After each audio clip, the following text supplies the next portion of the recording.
the latest Sony Ericsson 12 megapixel phone, the Satio or the Satio, depending on how you pronounce it. I think Sony Ericsson likes us to call it the Satio. And of course there's Samsung's Pixin as well. So it's the battle of the 12 megapixel phones. Let's get started. There used to be a time where phone cams were considered nowhere close to digicams, but it's not the same now, with phone cameras going up to 12 megapixels. So today's Sony Ericsson Satio takes on the Samsung Pixin 12. Let's see who clicks the best picture, and it's obvious. We're going to talk about camera quality first. The Satio has a 12.1 megapixel camera with up to 12x optical zoom, autofocus and image stabilization. The Pixin 12 on the other hand has a 12 megapixel 28mm wide angle lens with autofocus, xenon flash and yes, image stabilization. We click pictures in various settings and here's how they fared. Average light. Both pictures have equal color and saturation. Low light. Low light has never been a favorite of phone cams. Both the Satio and the Pixin pull off a decent picture. Night mode. While both the pictures are satisfactory, the Pixin does slightly better. In terms of video, the Satio does above average video, but there is a slight bit of noise. The Pixin on the other hand is much clearer.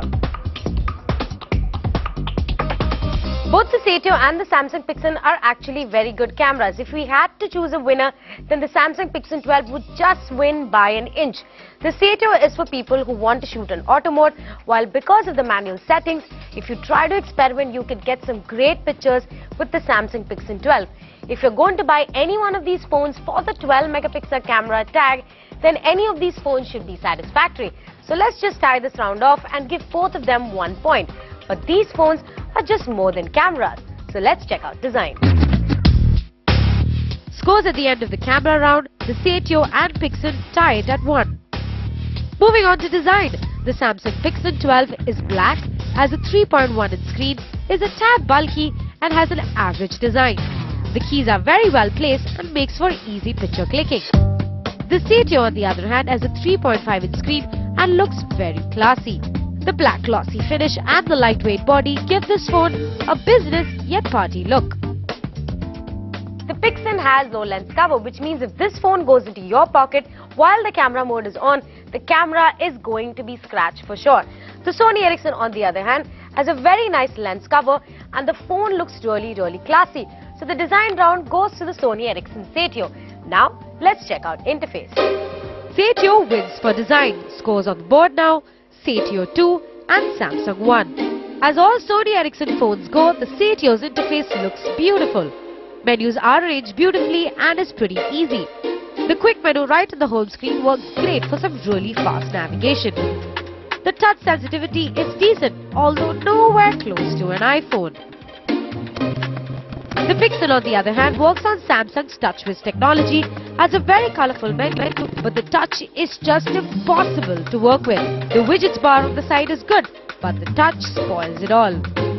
Both these phones have YouTube, Facebook, Picasa, the works. The Pixin does have Twitter, but the touch on the Sony Ericsson is much better than the Samsung Pixin's touch, even if it means that you have to go to twitter.com and start tweeting. So the Sony Ericsson Satio definitely wins the interface round.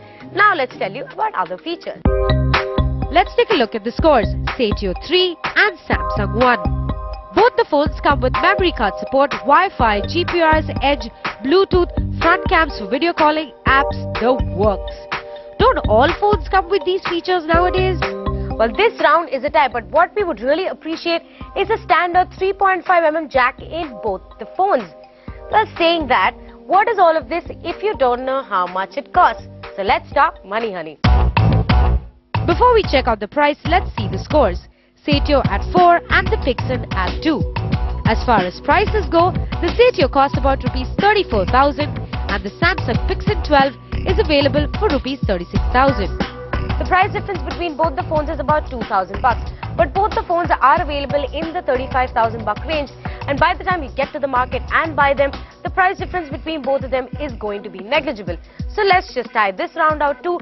Let's give both of them 1 point each and give you the final verdict. The price round again is a tie, which brings the scores to Satio 5 and the Samsung Pixel stands at 3. After the final tally, the Sony Ericsson Satio wins. So here's the real deal. If you're going to buy any one of these phones only for their cameras, then their performance is satisfactory. Both of them click great pictures. But the Sony Ericsson Satio is a good phone altogether. Now it depends on you whether you want to buy a camera with a phone or a phone with a camera. But what do you guys think? Tell us on Twitter with some #Technoholic tweets.